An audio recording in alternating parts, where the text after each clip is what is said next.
YouTube पर tag TV का channel subscribe कीजिए और नोटिफिकेशन का बटन भी दबाइए। किसी किस्म का चैलेंजिंग ज़माना हो, टैग टीवी अपने व्यूज़ और न्यूज़ लाने में देर नहीं करता। आपका तावन भी हमें चाहिए। टैग टीवी को अगर आप स्पॉन्सर्स कर सकें, आप इश्तहार दे सकें, तब भी हम आपके बहुत शुक्रगुजार होंगे। हमारे हिंदू बहन भाई क्यों अपनी हिंदू सिविलाइजेशन और हेरिटेज से एक तरह से शर्माते हैं? उन्होंने एक बात कही कांग्रेस के बारे में, डॉक्टर अंबेडकर ने कहा कि कांग्रेस की ये समझ में नहीं आता है कि अपीजमेंट और सेटलमेंट में फर्क क्या है। भारतीयों को ये अवेयरनेस बन रही है कि हमें अपने सिविलाइजेशन के लिए एक कंट्री तो चाहिए, तो क्या रुकावट क्या है? जैसे मिस राना अयूब हैं या मिस सबा नकवी हैं या समटाइम इवन जावेद अख्तर हैं, नसीरुद्दीन शाह तो खुल के हैं। इनका तो मज़हब से या मजहबी दुकानदारी से बज़ाहिर कोई लेना देना भी नहीं। ये तो अपने आप को मतलब सम टाइम गैर दीन भी करार देते हैं, लेफ्टिस्ट भी करार देते हैं, एलीट भी हैं, मगर ये मौलवियों से, उलमा से ज़्यादा ख़तरनाक कारोबार कर रहे हैं आइडेंटिटी पॉलिटिक्स का, मजहबी पॉलिटिक्स का। All cultures are not equal, all religions are not equal. A religion or culture that does not support gender equality, of course, not equal to the culture and religion that supports gender equality. बड़ी सीधी सी बात है। तो शशि थरूर साहब ने एक बार ये कहा कि साहब की जिस तरह की बातें आजकल आरएसएस वाले या और कुछ दीगर लोग कर रहे हैं, उससे तो ऐसा लगता है कि हम हिंदू पाकिस्तान बनना चाहते हैं। तो उसके बाद पाकिस्तान में यहाँ से इंटरप्ट करता हूँ, उनको पाकिस्तान वैसे ही बड़ा प्यारा लगता है। मैं प्यारा लफ्ज़ पे जोर देता हूँ। व्यूज़ में इस वक्त जुड़ा हुआ हूँ जयपुर भारत में संजय दीक्षित भाई के साथ, जो एक बहुत ही नामी गिरामी लेखक हैं, क्रिटिक हैं, कमेंटेटर हैं और जयपुर डायलॉग्स के रूहे रवां हैं। इससे पहले कि मैं उनसे बातचीत शुरू करूं, मैं थोड़ा सा आपको बताना चाहता हूं कि एक बात जो मैं बहुत सालों से कर रहा हूं कि हमारे हिंदू बहन भाई क्यों अपनी हिंदू सिविलाइजेशन और हेरिटेज से एक तरह से शर्माते हैं। और मुझे तो, जैसे मैं अपने आप को हर बार कहता हूँ, अपने आप को भी यकीन दिलाने के लिए और अपने हिंदू बहन भाइयों को ये ताकत देने के लिए कि मैं अपने आप को एक Hindu born in Muslim faith समझता हूँ। अच्छा, ये एक बड़ी इम्पॉर्टेंट बात है कि मैं अपने आप को कि हिंदू बॉर्न मुस्लिम फेथ क्यों समझता हूँ। इसलिए कि मेरी जीन्स, मेरी हेरिटेज, मेरी सिविलाइजेशन, मेरा सब कुछ जो है वो मेरी हिंदू सिविलाइजेशन के साथ जुड़ा हुआ है। और हिंदू सिविलाइजेशन, हिंदू धर्म, सनातन धर्म एक ऐसा है जो सबको अपनी बाहों में एक तरह से गर्मजोशी के साथ गले लगाता है। लेकिन जब हिंदू राष्ट्र की बात होती है, जब हिंदू सिविलाइजेशन की बात होती है, तो सेकुलरिज्म के नाम पे अपनी दुकानदारी करने वाले, इस्लामिज़म के नाम पे अपनी दुकानदारी करने वाले और लेफ्टिज़म का ढोंग रचाने वाले, वो इसको एक फैनेटिसिज्म करार देते हैं। चलिए, उनको तो छोड़िए, खुद जो हिंदू सिविलाइजेशन पर बिलीव करने वाले हैं वो भी शर्माते फिरते हैं, कतराते फिरते हैं। हत्ता के मैं दिल से कदर करता हूँ आरएसएस वालों की बहुत सारी बातों पे। एक इंटेलेक्चुअल डिस्कोर्स का एक इतना बड़ा प्लेटफॉर्म है, सेवा का प्लेटफॉर्म है, सिविलाइजेशन की रिवाइवलिज्म का प्लेटफॉर्म है, मगर वो भी जब बात आती है तो दूसरी कौमों के आगे खामोशी से कन्नी कतरा के निकल जाते हैं। वो किसी किस्म का कोई कॉन्फ्लिक्ट नहीं लेना चाहते। जब मोदी जी पहली बार प्राइम मिनिस्टर बने थे 2014 में, तो मैंने हफिंगटन पोस्ट में उस वक्त एक आर्टिकल लिखा था जिसमें मैंने खुल के कहा था कि ये हिंदू नेशनलिज्म, प्राइड की, रिवाइवलिज्म की बात हो सकती है, और ये एक चांस है। हिंदू नेशनलिज्म में कोई बुराई नहीं। कुछ लोग नेशनलिज्म को जोड़ देते हैं किसी किस्म की एक्सट्रीमिस्ट जो विचारधारे हैं उनके साथ। अब ये दोनों ही हैं, छुरी के दोनों ही रूप हैं। या तो आप छुरी से किसी का गला काट दें, वो नाजीज़म वाला नेशनलिज्म होगा। लेकिन अगर नेशनलिज्म अपनी आप की रिकग्निशन का नाम है, जो कि होना चाहिए, वो तो एक बहुत ही खूबसूरत काम है। वो तो छुरी से फल को तराशने वाला काम है, सब्ज़ी को तराशने वाला काम है, ताकि फल और सब्ज़ी के जो ऐसे हिस्से हैं, जो स्किन्स हैं, जो ईटेबल नहीं है, उनको अलग कर दिया जाए और एक खूबसूरत अंदाज से तराश के ईटेबल बनाया जाए। आज मैं बातचीत करूंगा ख़ास तौर पर जब प्रिज्यूमेबली, मैं नहीं जानता इस राइटर को, खालिद उमर को। मेरा ये ख्याल है कि पाकिस्तानी बैकग्राउंड के हैं। इनके बारे में जो भी इंफॉर्मेशन मिली कि वो इंग्लैंड में रहते हैं, मैं इनको ढूंढने की कोशिश कर रहा हूँ। उनका एक बहुत ही सादा शब्दों में एक बहुत ही मुख्तसर सा आर्टिकल पब्लिश हुआ कि what's wrong in India becoming a Hindu राष्ट्र।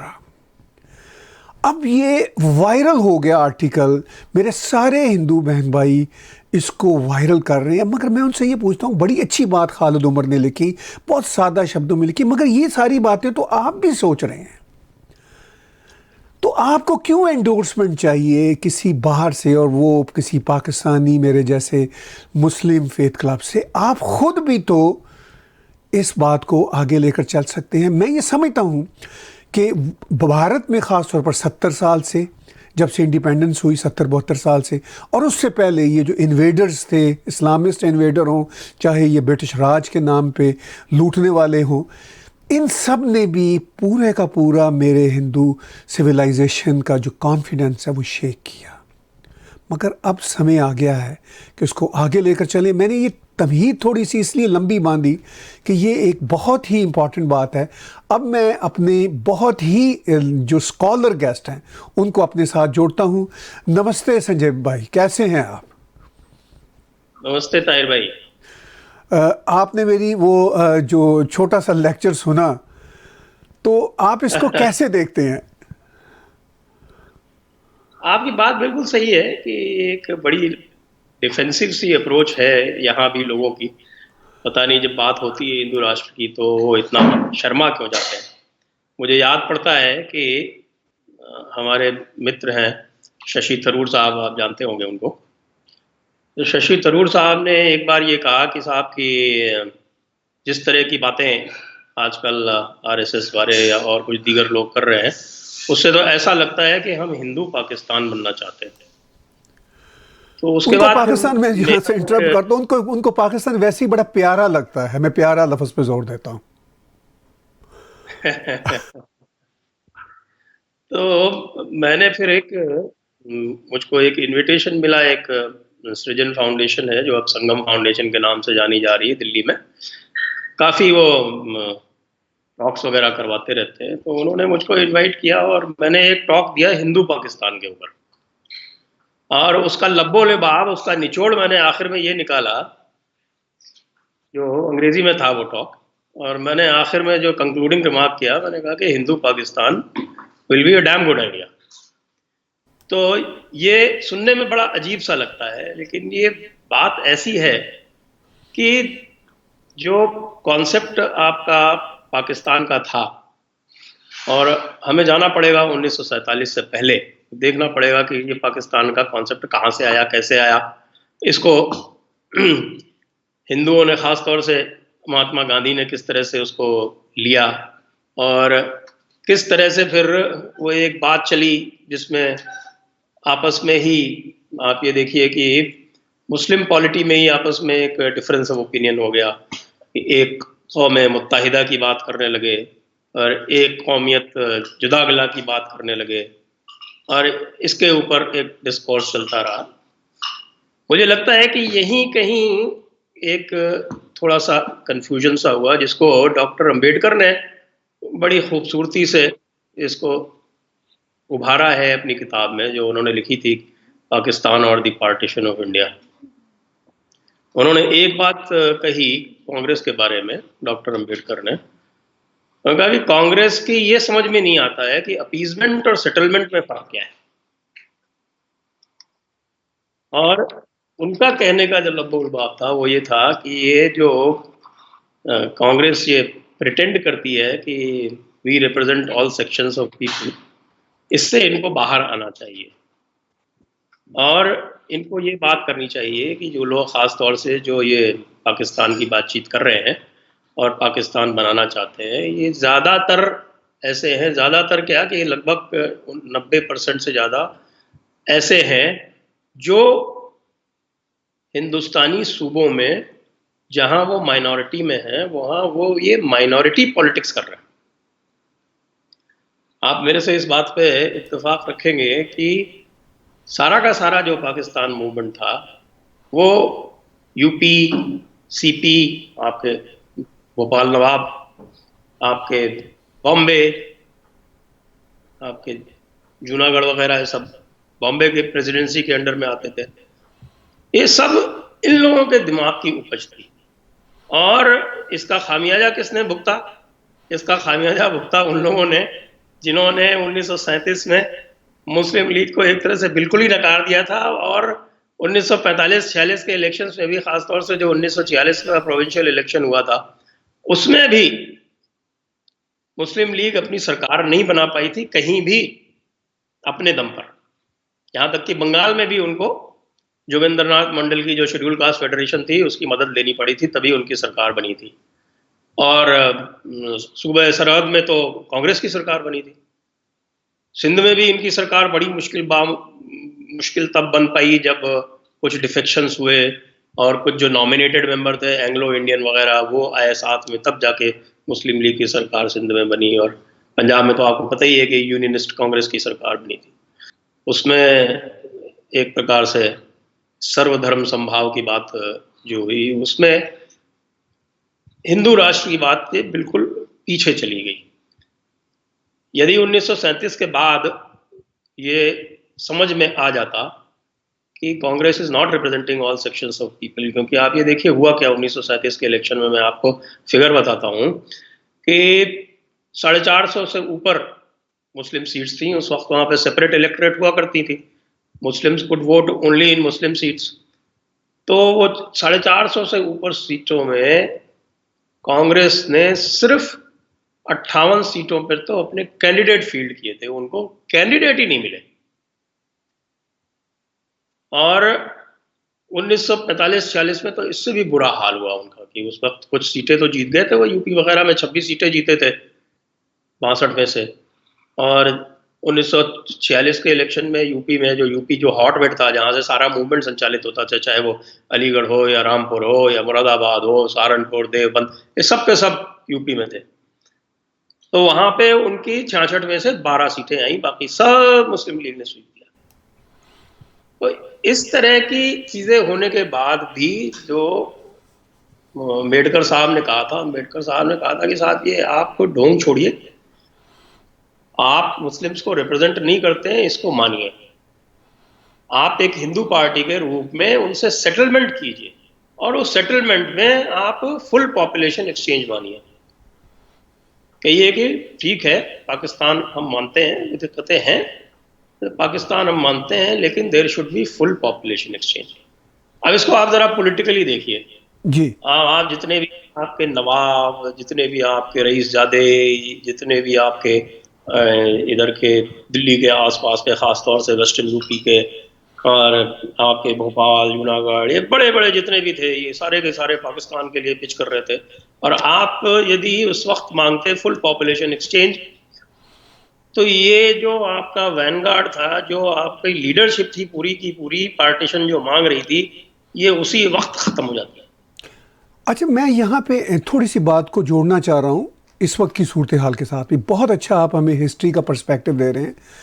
ये सब कुछ तो हिस्ट्री में जो हुआ सो हुआ, लेकिन आज जो एक शायनेस है हिंदू राष्ट्र ना बनने के सिलसिले में या बनने के सिलसिले में, उसका क्या कारण है? आज तो मैं देखता हूँ भारत में एक अवेयरनेस बढ़ती चली जा रही है, चाहे वो बीजेपी की सरकार की दूसरी टर्म हो और चाहे वो जो इंटरनेशनल जो कुछ हो रहा है, भारतीयों को ये एक अवेयरनेस बन रही है कि हमें अपने सिविलाइजेशन के लिए एक कंट्री तो चाहिए। तो क्या रुकावट क्या है?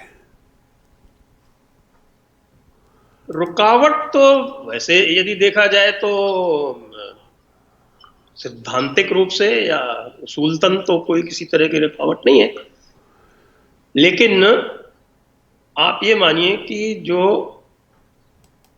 हिंदू चेतना जिसको हम कहते हैं वो स्वभाव से ही इंक्लूसिव है। जैसे कि जब हम आएंगे या बात करेंगे, चाहे हम ईसाई थियोलॉजी की बात कर लें या हम ओवरऑल मसीही थियोलॉजी की बात कर लें, तो उसमें एक तरह का एक्सक्लूसिविज्म है। एक्सक्लूसिविज्म इन द सेंस कि जो हमारे मत को मानते हैं, जो हमारे धर्म को मानते हैं, हमारे मजहब को मानते हैं, वो जन्नत वही जा पाएंगे जो हार्डकोर क्रिश्चियंस हैं और जो आपके इस्लामिक स्कॉलर्स हैं। ये जो थियोलॉजी है ये सनातन धर्म में नहीं है। सनातन धर्म में तो व्यक्ति की आइडेंटिटी से कोई लेना देना नहीं है, उसके कर्म से लेना देना है। और यहां तक कि गीता में मैं आपको श्लोक के बड़े सुंदर वाक्य बताऊंगा।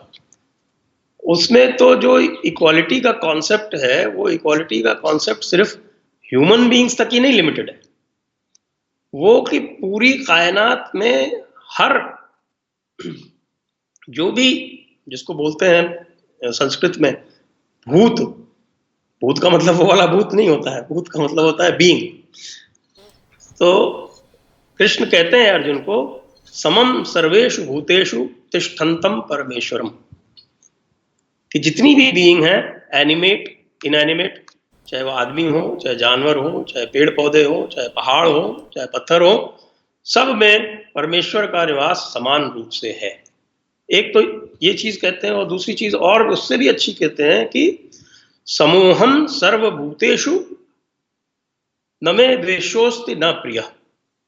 द्वेष का मतलब होता है हेट और प्रिय का मतलब होता है।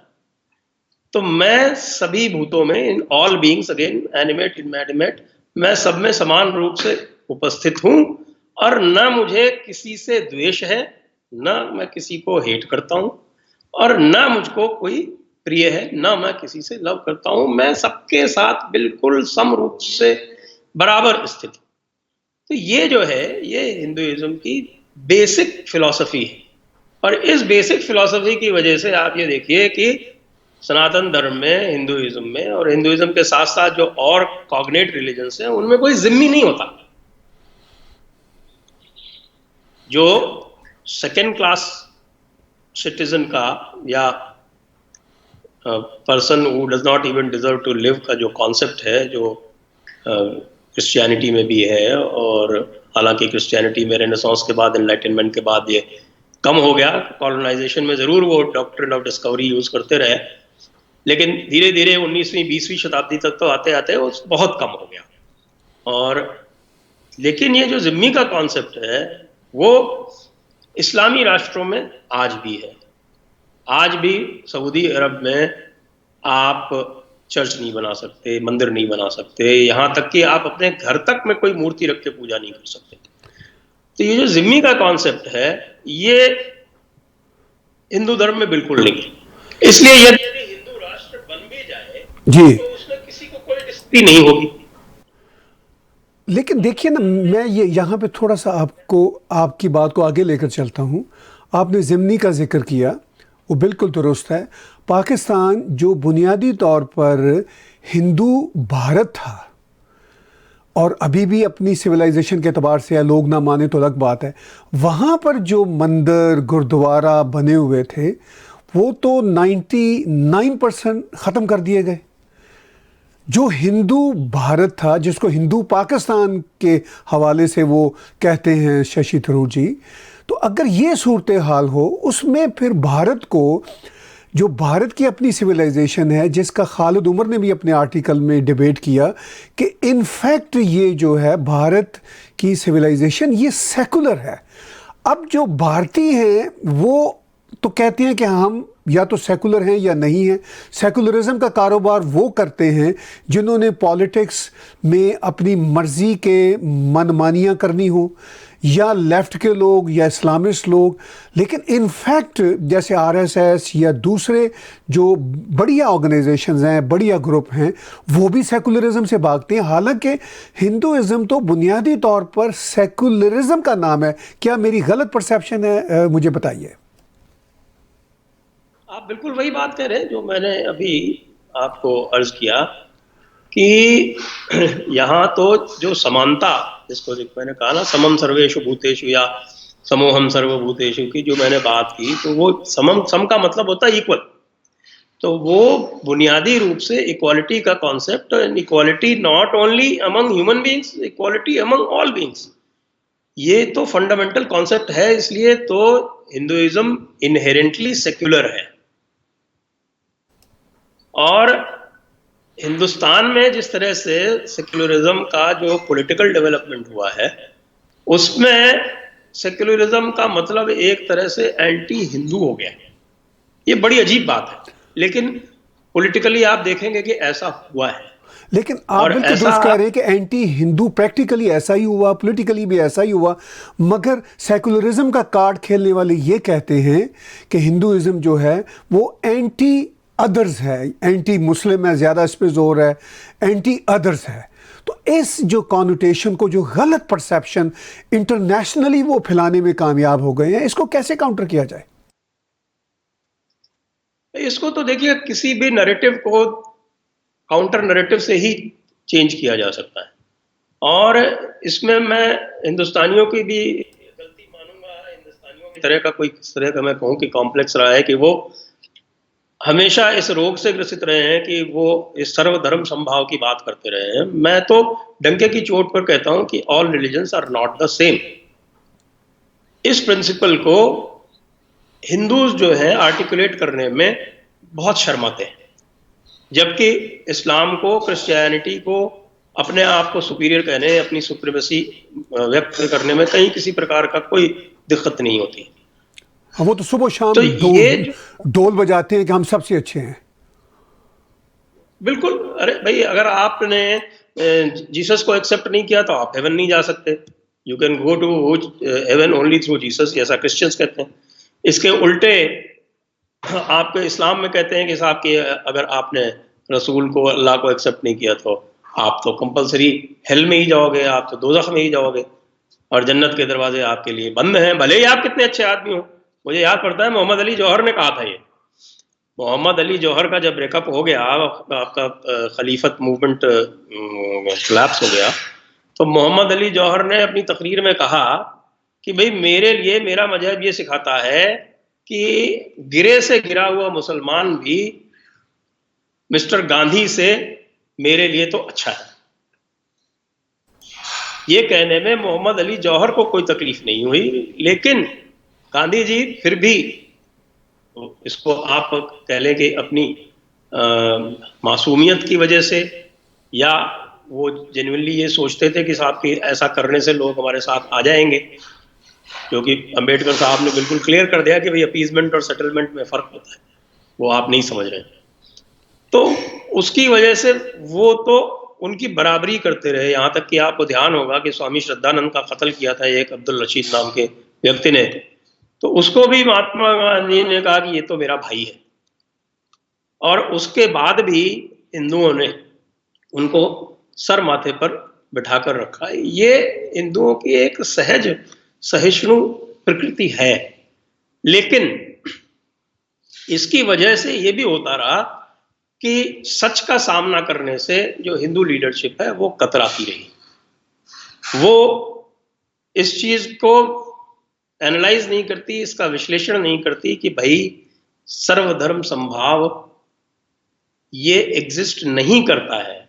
ये एग्जिस्ट क्यों नहीं करता है, ये मैंने एक बड़े डिटेल में एक सीरीज लिखी थी 6 पार्ट की। वो आप चाहें तो उसका रेफरेंस इसमें दे सकते हैं इसके जो कमेंट वाले सेक्शन में। और उसमें मैंने फंडामेंटल लेवल पे बिल्कुल क्लियरली ये बताया है कि जो रिलीजन डिफाइन होता है वो इन चीज़ों से नहीं होता है कि हमारी प्रैक्टिसेस क्या हैं, हम किस तरह से पूजा करते हैं, हम नमाज पढ़ते हैं या मंदिर में जाते हैं। ये चीज़ें तो उसके डेरिवेटिव्स हैं। जो बेसिक फ़र्क है रिलीजन्स में, या आप कह लें कि जिनमें पद्धतियों में, स्पिरिचुअल सिस्टम्स बोलता हूँ मैं उनको, उनमें जो बेसिक डिफरेंसेस हैं वो टाइम कॉन्सेप्ट्स और लॉजिक कॉन्सेप्ट्स और प्रूफ के क्या कॉन्सेप्ट्स हैं और इम्मैनेंस ऑफ डिवाइन है या नहीं है, इन चीज़ों पर निर्भर करती है। और इन चारों मानदंडों पर, इन चारों बेंचमार्क्स पर सनातन धर्म और सनातन धर्म, बल्कि जो हिंदुस्तान में जो भी सभ्यताएं पैदा हुई हैं या जो स्पिरिचुअल सिस्टम्स पैदा हुए हैं, धर्म पैदा हुए हैं, जिनको हम धार्मिक पद्धतियां कहते हैं, वो धार्मिक पद्धतियां इन मसीही रिलीजन से बिल्कुल फर्क है, फंडामेंटल रूप से फर्क है। अब इस चीज को अगर कहने में शर्म महसूस करेंगे तो ये कभी नहीं कह पाएंगे कि भाई कि हम तो इंक्लूसिव हैं, हम तो इनहेरेंटली इंक्लूसिव हैं, हम तो इनहेरेंटली सेक्युलर हैं, तो अगर हिंदू राष्ट्र बना देते हैं तो तुमको क्या नुकसान है, तुम तो जिम्मी बनोगे नहीं। और इतिहास में इसका पूरा आप उदाहरण देख सकते हैं। आप you can go down to history and take the example और यू कैन सी कि किसी भी हिंदू राजा ने किसी भी अन्य धर्म वाले को कभी परसिक्यूट नहीं किया। ये लेफ्टिस्टों ने जब ये पाया इस तरह के आर्ग्यूमेंट्स, तो उन्होंने जरूर फॉल्स नैरेटिव्स बनाने की कोशिश की, लेकिन वो फॉल्स नैरेटिव्स जो है वो डिमोलिश कर दिए गए। आपके रोमिला थापर वगैरह ने एक किस्सा गढ़ा, और वो किस्सा ये गढ़ा कि साहब की हिंदुओं ने बुद्धिस्ट का कभी कत्लेआम किया। तो हमारे एक हिस्टोरियन हुए सीताराम गोयल ने, उन्होंने एक क्वेश्चनर भेजी रोमिला थापर को। उस क्वेश्चनर का रोमिला थापर ने कभी जवाब नहीं दिया, क्योंकि जो लेफ्टिस्टों के नैरेटिव्स हैं वो उनके ही क्लब में बनते हैं, उनके क्लब में ही चलते हैं, और उनके जो सिंपैथाइजर होते हैं और उनके जो मीडिया के एलाइज होते हैं उन्हीं के थ्रू चारों तरफ प्रोपेगेट होते हैं, और जो भी उसको चैलेंज करता है उसको वो इंटॉलरेंट बोलते हैं। मैं यहाँ पे अपनी बातचीत को संजय भाई एक थोड़ा सा दूसरा पहलू भी, थोड़ा सा दूसरा रुख भी देना चाहूँगा। मैं थोड़ा सा जोड़ना चाहूँगा आज के हालात के साथ, कोविड-19 की जो इस वक्त समस्या है पूरी दुनिया को, जिसमें हम सब लपेट में हैं। क्या आप समझते हैं कि इससे गुजरने के बाद, अभी तो कई महीने लगेंगे इससे निकलने में पूरी तरह से, मेरा ये कहना है, इससे निकलने के बाद या इस दौरान ही क्या ऐसी ब्रेनस्टॉर्मिंग होगी कि लेफ़्ट की जो एक इरैशनल थिंकिंग है, लेफ़्ट जो कहता है कि, हालांकि मैं पुराना लेफ़्ट का आदमी था, मैं आज भी समझता हूँ कि शायद आप और मैं ट्रू लेफ़्ट के लोग हैं, शायद हिंदुइज़्म जो है वो ट्रू लेफ़्ट का दीन है, लेकिन ट्रू लेफ़्ट रहा ही नहीं कोई। अब लेफ़्ट तो पोलिटिसाइज हो गया। अच्छा, तो क्या ये कुछ चेंज होंगे इनके डिस्कोर्स, जिस तरह भारत में इन्होंने एक ऐसी मिस इंटरप्रिटेशन फैला रखी है, यहाँ वेस्ट में, जहाँ कनाडा में मैं रहता हूँ, अमेरिका में, यहाँ पर इट्स ऐसी मिस इंटरप्रिटेशन फैला रखी है, और चीन को अब ये लेफ़्ट डायरेक्ट या इनडायरेक्ट अपना आका भी समझता है। चीन जिस तबाही का कोविड-19 का डायरेक्ट भी और इनडायरेक्ट भी जिम्मेदार है। क्या आप समझते हैं कि इस में कुछ थॉट में कुछ चेंजेस होगी, और इस चेंजेस के बाद भारत में ये जो एक कब से चली आ रही बहस है हिंदू राष्ट्र की, इसको कोई तकवीत मिलेगी? देखिए, जहाँ तक लेफ्ट का सवाल है, तो लेफ्ट तो एक तरह से देखिए, वो जो उनके जो पहले आका थे सोवियत यूनियन वाले, सोवियत यूनियन के कोलैप्स के बाद तो लेफ्ट एक तरह से ख़त्म ही हो गया। It was into a deep crisis. अब वो धीरे धीरे उसको उन्होंने कल्चरल मार्क्सिज्म, पोस्ट मॉडर्निज्म, इस तरह के नए नए जुमले गढ़ गढ़ के, और उसको वो किसी तरह से जिंदा रखे हुए। अगर आप लेफ्ट के प्रभाव के बारे में बात करते हैं तो इनका एक ये ज़रूर है कि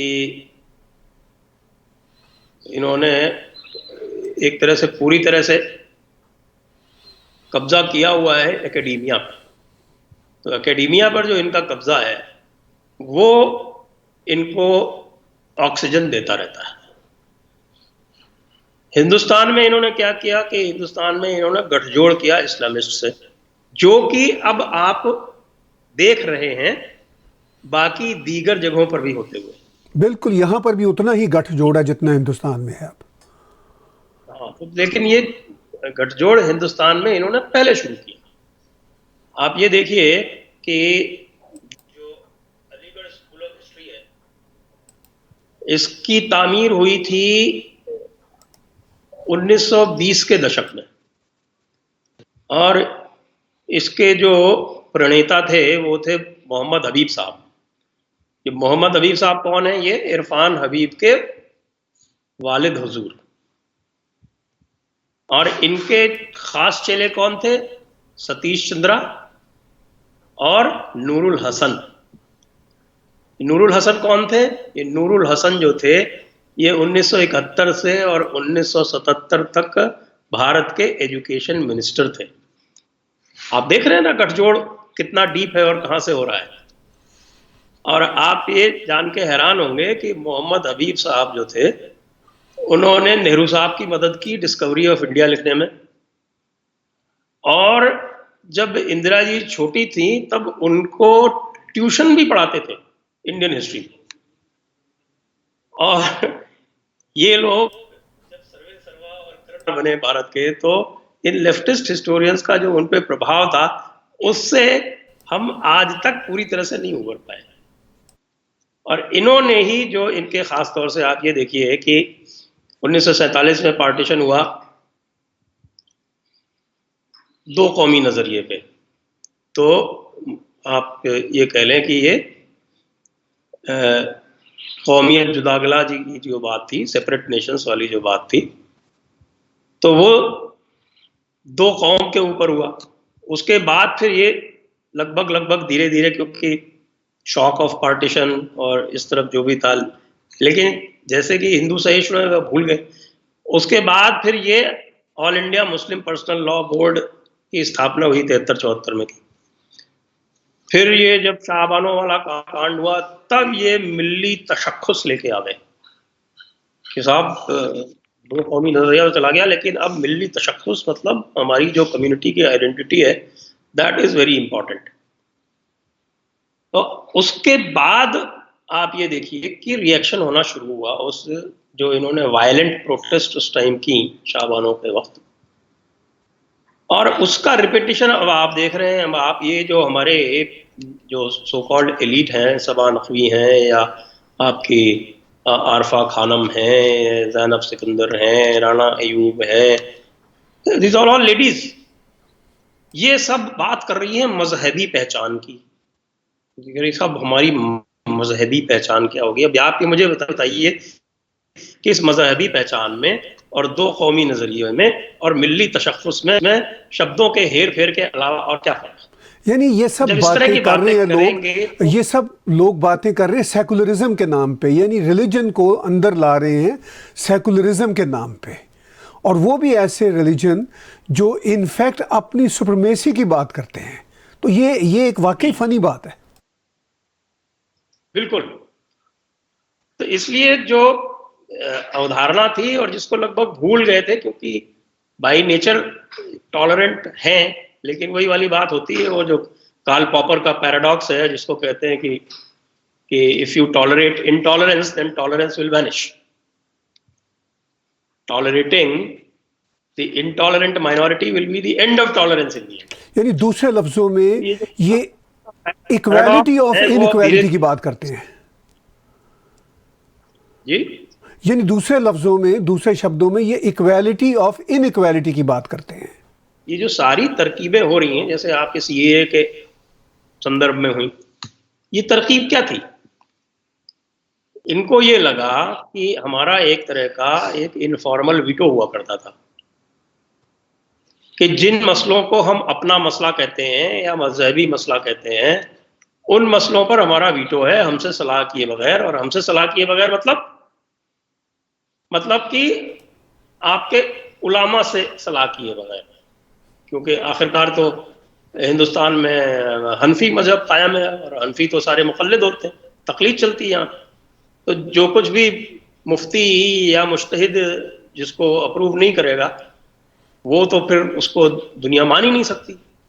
कोई भी जो है वो तकलीद तो आप जानते हैं ना कि साहब, जिसमें बाकी दुनिया के लिए, बाकी जनता के लिए, आम पब्लिक के लिए तो अकल का इस्तेमाल वर्जित है। अकल तो सिर्फ कुछ जो मौलाना बैठे हैं टॉप पर 8-10, सिर्फ उनकी जागीर है। तो इस तरह की सोसाइटी में इनको लगा ऊपर वालों को कि साहब कि हमारा ये वीटो खत्म हो गया, देखिए 370 चला गया, ये 3 तलाक आ गया, ये राम मंदिर वाला जजमेंट जो है, जुडिशरी भी पहले हमारी ब्लैकमेल में आ जाती थी, वो भी नहीं आ रही, इंडिपेंडेंट डिसीजन दे रही है। तो इसके लिए इन्होंने, आप देखिए कि ये पूरा खटराग गढ़ा इसका सीए, एंटी सीए का, जिसका कोई मतलब नहीं। लेकिन एक बात और भी है संजय भाई, ये दुकानदारी तो मौलवियों की गई, उन सो कॉल्ड उलमा की गई, मगर जो आप पीछे नाम ले रहे थे जैसे मिस राना अयूब हैं या मिस सबा नकवी हैं या even sometime even Javed Akhtar हैं, नसीरुद्दीन शाह तो खुल के हैं, इनका तो मज़हब से या मजहबी दुकानदारी से बज़ाहिर कोई लेना देना भी नहीं। ये तो अपने आप को मतलब सम टाइम गैर दीन भी करार देते हैं, लेफ्टिस्ट भी करार देते हैं, एलीट भी हैं, मगर ये मौलवियों से, उलमा से ज़्यादा ख़तरनाक कारोबार कर रहे हैं आइडेंटिटी पॉलिटिक्स का, मजहबी पॉलिटिक्स का। तो ये जो है एक मामला, ये भारत को सबसे बड़ा दरपेश चैलेंज नहीं है क्या?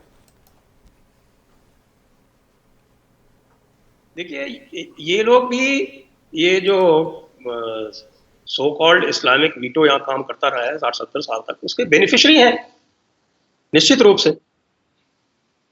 और अब उनको भी लग रहा है कि साहब हमको भी क्वेश्चन किया जा रहा है। आप ये देखिए, बॉलीवुड एक ज़माने में वाकई सेक्युलर हुआ करता था। ये सन 70-75 तक, बल्कि सन 80 तक बॉलीवुड जो था एक बड़े सेक्युलर टाइप का इंस्टीट्यूशन था, उसमें कभी किसी को कोई दिक्कत दरपेश नहीं आती। लेकिन उसके बाद से आप ये देखिए कि 80 के दशक में धीरे धीरे बॉलीवुड में ये स्क्रिप्ट राइटर, म्यूजिक डायरेक्टर, मैं आपको एक छोटी सी मिसाल देता हूं कि पहले लगभग हर मूवी में, ये आप देख लीजिए 60 से 70-75 तक, और सन 75 तक तो निश्चित रूप से शायद ही कोई मूवी ऐसी होती हो जिसमें एक भजन ना हो, और बड़े सुंदर सुंदर भजन। आपने बहुत बड़े बड़े कलाकारों ने, चाहे वो हिंदू रहे हों चाहे मुस्लिम रहे हों, मोहम्मद रफ़ी साहब के जो गाए हुए भजन हैं उनका तो कोई मुकाबला ही नहीं। नौशाद साहब ने जो भजनों की रचना करी, जिसमें म्यूजिक दिया, उसका कोई मुकाबला नहीं। तो बहुत बड़ा फैन हूँ उनका।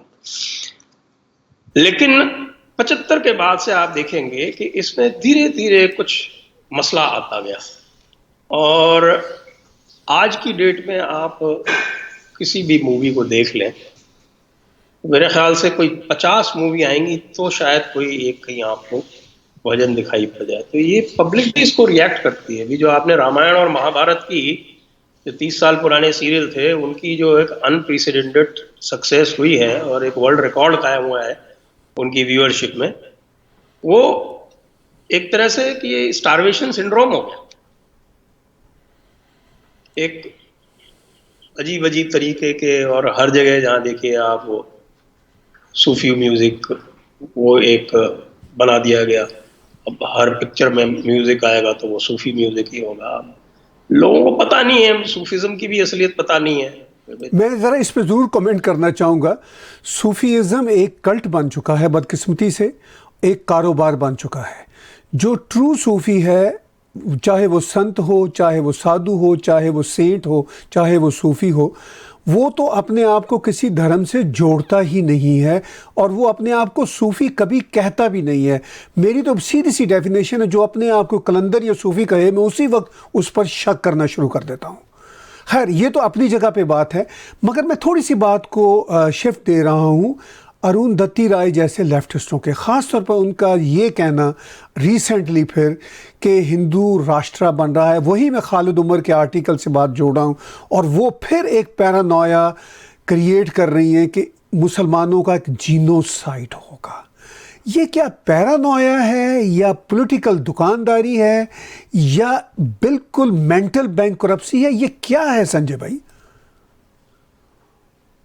ये देखिए, ये एक बड़ी अजीब सी बात है। इसमें कई बार हम लोग हंसते भी हैं कि यदि अरुंधति रॉय जो है वो लेफ्टिस्ट की टॉप इंटेलेक्चुअल हैं, तो हमें लेफ्ट से कोई खतरा नहीं, क्योंकि left survive only on propaganda, and in the age of internet, in the age of social media, propaganda is not going to work.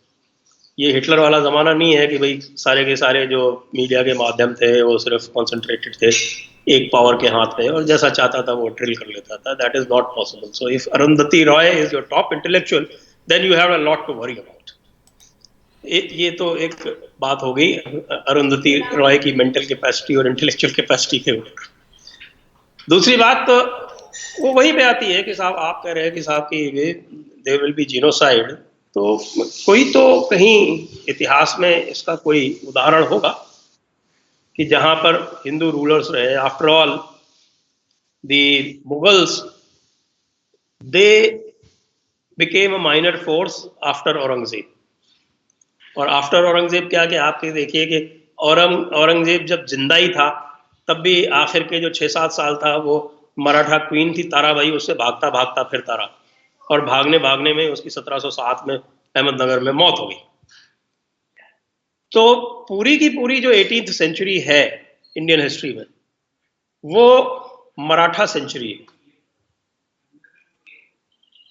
तो ये कभी बताएंगे कि साहब की जब मराठा रूल कर रहे थे तो कहीं मुसलमानों का जीनोसाइड हुआ? भाई ये तो मुगलों के टाइम में इन्होंने खलीफाओं की बादशाहत को नकारा है। तो उसके पहले तो सारे के सारे अपने को खलीफाओं के अंडर ही मानते थे और उनको ट्रिब्यूट भेजते थे। और ट्रिब्यूट किस फॉर्म में जाती थी? सेक्स स्लेव्स के फॉर्म में, स्लेव्स की फॉर्म में, हीरे जवाहरातों की फॉर्म में। पता नहीं कितना यहाँ से धन जो है, कितनी वेल्थ रिपैट्रिएट हुई है उधर, जिसको ये हमारे शशि थरूर साहब कहते हैं कि नहीं नहीं साहब वो